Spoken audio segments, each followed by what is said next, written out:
இன்னும் சொற்ப நாட்களே இருக்கிறது. செப்டம்பர் 21ஆம் தேதிக்கு மாற்றம் ஒன்று ஏற்படுத்தப்படும் என்றது நிச்சயம். அந்த மாற்றம் மறுபடியும் ஜனாதிபதி ரணில் விக்ரமசிங்க அவர்களே ஜனாதிபதியாக தெரிவு செய்யப்பட போகிறார். மிக முக்கியமாக தமிழ் மக்கள் அதை உணர்ந்திருக்கிறார்கள். தமிழ் மக்களுடைய வாக்குகள் இந்த முறை அவசியமானது. இந்த முறை இந்த தேர்தலில் மிக முக்கியமான தீர்வு எடுக்கக்கூடிய ஒரு வாக்குகளாக இருக்க போகிறது என்பதில் எந்த விதமான மாற்று கருத்தும் இல்லை. அந்த விதத்தில் தமிழ் மக்கள் கௌரவ ஜனாதிபதி ரணில் விக்ரமசிங்க அவர்களுக்கு வாக்களிக்க தயாராகி இருக்கிற நிலையில இன்றைக்கு அதை திசை திருப்புறதுக்காகவும் அதை சிதறடிக்க வைக்கிறதுக்காகவும் பல முயற்சிகள் எடுக்கப்பட்டுக் கொண்டிருக்கிறது. கட்சியுடைய முடிவு என்று சொல்லி தன்னிச்சையாக கௌரவ பாராளுமன்ற உறுப்பினர் சுமந்திரன் அவர்கள் தமிழரசு கட்சியை ஏதோ ஒரு விதத்தில் ஹைஜாக் பண்ணி கொண்டு அந்த முடிவுகளை எடுத்து, அதாவது ஜனநாயக ரீதியாக இல்லாமல் இந்த முடிவுகளை எடுத்து திணிக்க பார்க்கிறார் மக்கள் மத்தியில. முக்கியமாக அரசியல் கைதிகள் விடுவிக்கப்பட்டனவருடைய காலகட்டத்தில் ராணுவ கட்டுப்பாட்டில் இருந்த காணிகள் விடுவிக்கப்பட்டன. எஞ்சியுள்ள காணிகளும் விடுவிப்பதற்கும் பணிகள் துரிதப்படுத்தப்பட்டுக் கொண்டிருக்கிறது. காணாமலாக்கப்பட்டவருக்கு நீதியை நிலைநாட்ட சட்ட கட்டமைப்பு உருவாக்கப்பட்டுள்ளது. நல்லிணக்க செயற்பாடுகள் உறுதிப்படுத்தப்பட்டுள்ளன. பொருளாதாரம் மீட்கப்பட்டுள்ளது. மாகாணங்களுக்கான உச்ச அதிகாரங்கள் பகிர்வதற்கான பணிகள் உறுதிப்படுத்தப்பட்டுள்ளன. வடக்கில் அபிவிருத்தி முன்னெடுக்கப்படுகிறது. இதன் மூலம் வடக்கு இளைஞர்களுக்கு அங்கீகாரமும் தொழில் வாய்ப்புகளும் உருவாகி வருகின்றது. யாழ் நதிநீர் திட்டம் முன்னெடுக்கப்பட்டது. யாழ்ப்பாணத்தில் குடிநீர் பிரச்சனைக்கு நிரந்தர தீர்வு ஒன்று வர்றதுக்கான முன்னெடுக்கப்படுகின்றது. யாழ்ப்பாணம், கிளிநொச்சி, வவுனியா ஆகிய பிரதேசங்களில் வைத்தியசாலை பிரிவுகள் திறந்து வைக்கப்பட்டது.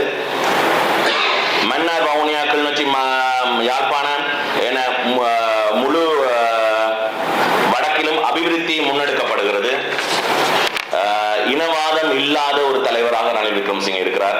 தமிழர்களின் உணர்வுகளையும் உரிமைகளையும் நன்கு அறிந்த தலைவராக இருக்கிறார்.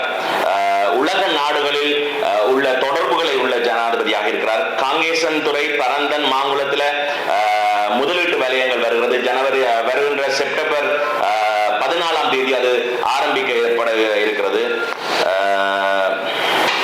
அதே நேரம் மாகாணங்களுக்கு நிலவும் வெற்றிடங்கள் நிரப்புவதற்கான அதிகாரத்தை அமைச்சரவை பத்திரம் மூலம் ஆளுநருக்கு வழங்கியிருக்கிறார். அவை இது போன்ற பல விடயங்கள் இந்த 2 வருடங்களிலேயே எடுக்கப்பட்டிருக்கிறது. எங்களுடைய மக்களுக்கு தேவைப்படுகின்ற அரசியல் இதுவாக இருந்தால், எங்கள் மக்களுக்கு வாழ வைக்கக்கூடிய அரசியல் இதுவாக இருந்தால், அந்த அரசியலை அனைவரும் செய்ய வேண்டிய தேவை இருக்குது. எல்லாரும் அரசியல்வாதிகள் தான். ஒட்டுமொத்த தமிழ் மக்களையும் அவமானப்படுத்தி தன்னுடைய சுயலாப அரசியலை செய்வதற்காக முழு தமிழ் மக்களையும் பகடக்காய்கள் ஆக்குவது ஏற்கக்கூடிய விடயம் இல்லை. இந்த முறை தமிழ் மக்கள் தீர்மானத்தை எடுக்கிறார்கள். அந்த தீர்மானத்துக்கு இன்றைக்கு இந்த முறை வரக்கூடிய தேர்தல் முடிவுகள் இவர்களுக்கு ஒரு பெரிய பதிலடியாக இருக்கும்னு நான் நம்புறேன். 2 வருடத்துக்கு முதலே போய் அந்த நியமனத்தை வாங்கியிருப்பேன். பல தடவைகள், பல முறைகள், பல அமைச்சுகளை பொறுப்பெடுக்கும்படி அழைப்புதல் வந்தது. நான் அப்படி எடுக்கவில்லை. இம்முறையும் வேண்டுமென்றால் அதை நான் ஒரு நிபந்தனையாக கூட வைத்திருக்கலாம். ஆனால் நான் அதை நிபந்தனையாக வைக்கவில்லை. தமிழ் மக்களுடைய தேவைகளையும் எங்களுடைய நாட்டு மக்களுடைய தேவைகளையும் தான் நிபந்தனையாக வைத்திருக்கிறேன். நிச்சயமாக ஜனாதிபதி ரணில் விக்ரமசிங்கே அவர்கள் மறுபடியும் ஜனாதிபதியாக தெரிவு செய்யும் பட்சத்தில் நான் நிச்சயமாக அவருடைய அரசாங்கத்தில் மிகவும் முக்கியமான ஒரு பங்களிப்பை செய்வேன் என்பதை நினைச்சேன். நான் நம்புறேன். என்னென்னா, ஒரு சில நேரம் நல்ல விஷயம் ஒன்று செய்யறதுக்கு பலர் ஒன்று கூடினால் தான் அதை செய்ய முடியும். என்ற நான் தான் எல்லாம் செய்வேன், நான் தான் எல்லாம் செய்வேன் சொல்றார் பலர் இருக்கிறார். தன்னிச்சையாக சில முடிவு எடுத்திருக்கிறான்.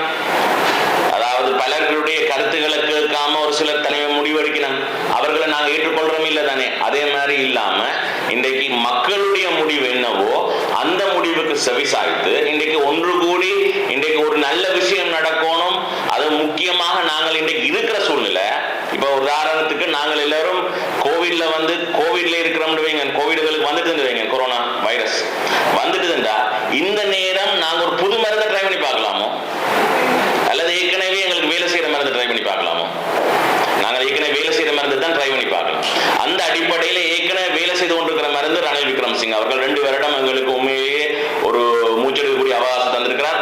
அதே நேரம் அடுத்த 5 வருஷத்துக்கான ப்ராமிசிங் ஒரு எதிர்பார்க்கக்கூடிய ஒரு நம்பிக்கையான